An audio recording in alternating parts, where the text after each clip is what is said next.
Suppose that no one had ever told you anything about regression, about straight lines, because there's no particularly intuitive reason why all data falls along straight lines. It doesn't. The world is not made up of straight lines. Suppose I just handed you a data set and said, based on this data set, you can see what the different background variables are for a bunch of different people or units, and you can see what their outcomes are. Now I'm going to give you a new data point. Can you help me figure out what its outcome should be? What would you do? And in particular, let's think of this in terms of one of the examples from the very beginning of this course. Let's think about the famous iris data set, the flowers that Fisher shared, the data set that Fisher shared about flowers. If you remember that data set, it has a bunch of flowers in it, and for each flower, we measure things like sepal length, sepal width, petal length, petal width, and we also have flower species. Suppose we're trying to predict sepal length based on all the other variables. So you have this data set, and then I come along and hand you one more flower, and I give you all the variables except for sepal length. And I say, what do you think its sepal length is? What would you do?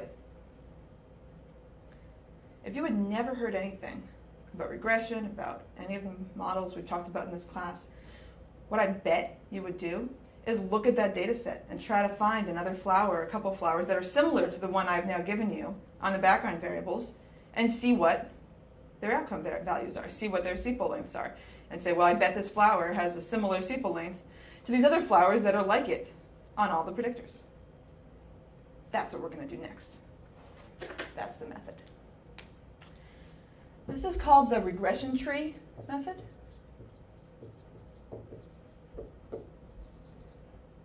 Okay. And here's how it works. I'm going to show you slides corresponding to the iris data set. So for the purpose of drawing the board, let's change it to one of these arbitrary examples about people. Okay, so suppose I'm trying to predict how long people are going to live in a medical study. And maybe I have age, and I have gender, and I have blood pressure. Okay? So here's how we make a regression tree. I'm going to draw a little node. And the idea is this is supposed to look like a family tree. There's going to be branches here. We draw a little starting point. And the idea is, at this starting point, I have all my people. Okay, all the people in my data set are right here. And now I'm going to come up with a way to split the people into two groups.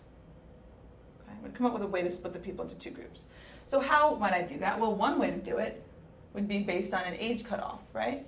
So I could say, here are all the people whose age is less than 30. And here's all the people whose age is greater than or equal to 30. Right? I could do that. And now I'll have two more nodes, okay, where this node now has all the people less than 30, and this has all the people greater than or equal to 30 on their ages. Okay. How did I decide to do that? Well, I decided it arbitrarily because I'm thinking of a hypothetical data set. But what the computer will do is it'll consider every possible way to split the people up into two groups. It'll consider males, females. It'll consider age less than 30, age greater than 30. It'll consider low blood pressure, high blood pressure. It'll consider age less than 25, age greater than 25. It'll consider every way to split the data into two groups.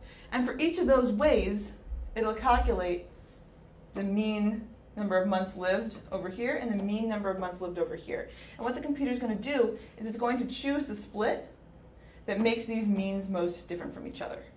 Okay, so the idea here is if the computer has chosen age less than 30 and age greater than or equal to 30, the idea is that the average number of months lived for people less than 30 must be pretty different from the average number of people, the average number of months lived for people with age greater than or equal to 30.